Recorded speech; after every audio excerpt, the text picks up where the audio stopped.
Hi there, happy hump day. It's Wednesday. I hope you're having an amazing day, whatever you are doing this week. Information. There's loads of it. The question is that information creating and generating insights for you? Is it helping you? Is it hindering you?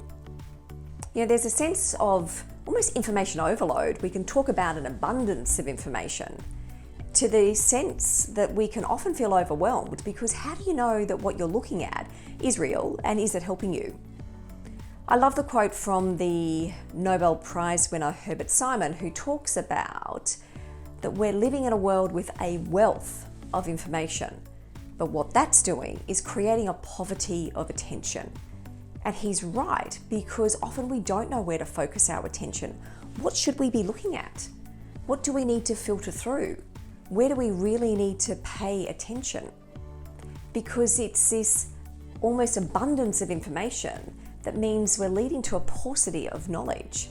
And it's worse in an era where people just make up news that isn't real, that isn't going to help you. And it becomes harder to know what are the information sources that you can trust.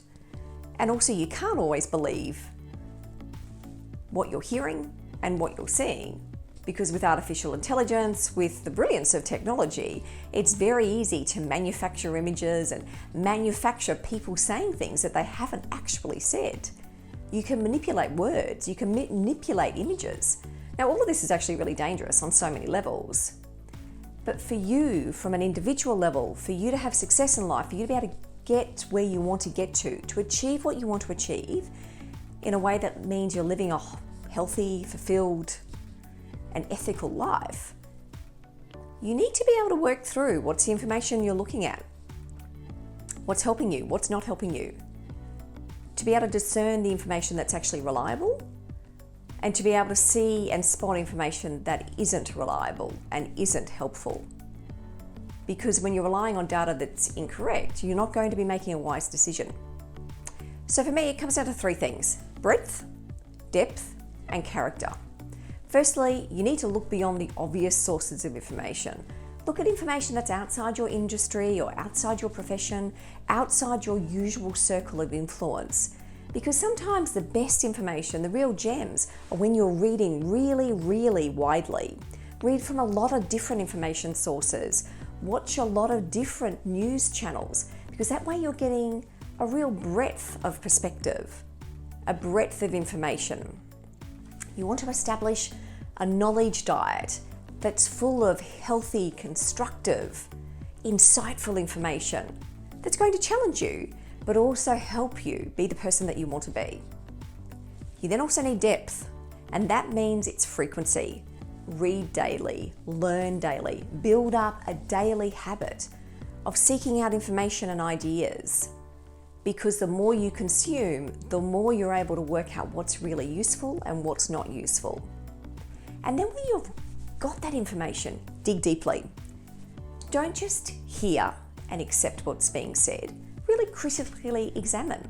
But you can only critically examine information if you're getting information from a wide variety of sources. You want to ask lots of questions, wonder, talk to people, get different ideas. Sometimes don't just take things on face value. And then lastly, character. Listen to and read material from people that you respect, but also people that you don't agree with. Now, that might sound like a weird thing to do, but you need to hear other people's perspectives, even the perspectives of people who drive you totally nuts, because you're then getting curious about how could they think like that? Where is that coming from? See if you can understand their perspective. That doesn't mean you have to accept their perspective, but you're able to understand where they might be coming from. Because it's only when you seek information from people that you don't agree with that you're able to test and challenge the veracity of your ideas.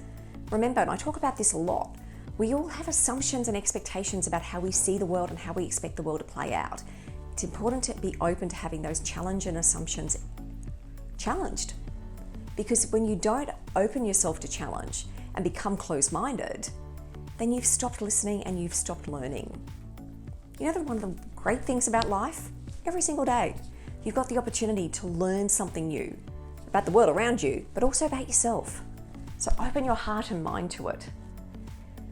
And remember the words of the famous US jurist, Oliver Wendell Holmes, who said, "A mind once stretched will never go back to its original dimensions." So where are you going to stretch your mind this week, next month, throughout the rest of this year and into 2021?